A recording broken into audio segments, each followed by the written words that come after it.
blood, sweat, and beers. Those are the images that are conjured for my production of Lynn Nottage's Sweat. A tragic story of loss, whether that loss come in the shape of layoffs, friendship, or freedom. Sweat is a swan song to the blue-collar worker in times of economic hardship. The play's message proves to be timeless, as 2020 has seen unemployment, racial tensions, and recession rise to unprecedented levels. And frankly, people are more divided than ever.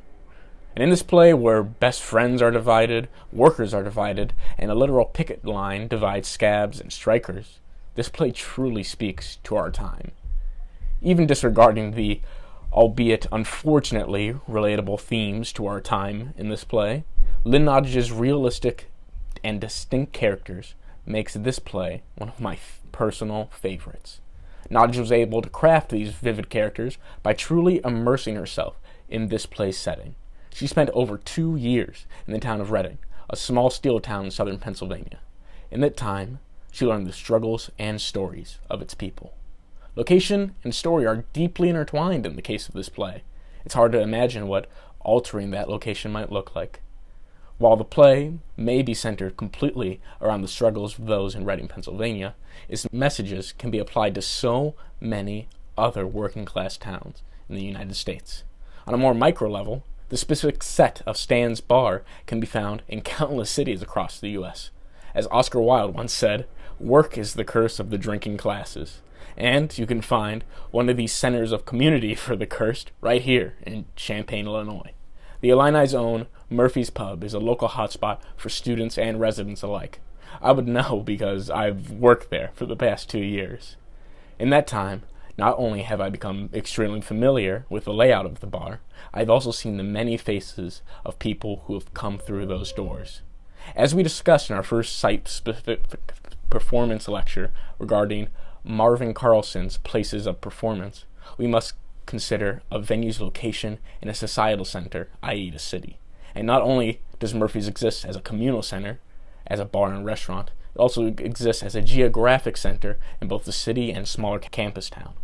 Given my personal relationship with this place and my love for this play, I've put a lot of thought on what a production of Sweat would look like in Murphy's Pub. So, I thought I'd show you just that. I picked a select few scenes that I think truly exemplify the holy trinity of this production: blood, sweat, and beers. I also selected a variety of locations within the bar, utilizing the space's specific features and architecture to help enhance the play. Before we get ahead of ourselves, let's get a general understanding of the bar's architecture. In terms of layout, we have 3 main open areas that present a lot of options in terms of staging: the back area, the side of the bar, and front of house. Other areas of interest are the stairs to the basement, which will act as the green room in this production, the bathrooms, which will act as bathrooms in this production, the entranceway, and the bar itself. The scenes I chose to stage in these locations not only were significant in terms of story beats, but also presented specific challenges for this specific location. The play's opening, Act 1 and Scene 2, the exterior smoking scene in Act 1, Scene 5, the confrontation between Tracy and Cynthia in Act 2, Scene 3, and the fight scene in Act 2, Scene 6 all force me to think about this space in a completely different way. The back area is the closest to a traditional thrust stage in terms of audience placement and size. For this reason, I thought it'd be best to stage the play's first scenes here. This presents a challenge, as the opening is one of the few scenes not to take place within Stan's Bar. The quick transition from the parole office to bar in the following scene just adds another layer of challenge. Lighting was the first alteration made to all of the spaces within the bar to help set tone, mood, and indicate focus. The context of this first scene also allowed me to get a little creative with the lighting as well. Red and blue flashing lights would allow the boys to exit to the green room in the basement, while also allowing the leading ladies to enter from the smoking section and get the party started. Also, the TVs scattered around the bar are perfect to indicate the changes in time throughout the play. The next scene, while technically taking place at the bar, takes place outside. Thankfully, we won't have to cram an entire audience into the small rear smoking section. The large front-facing windows open up to perfectly frame Tracy and Oscar smoking a cigarette and butting heads.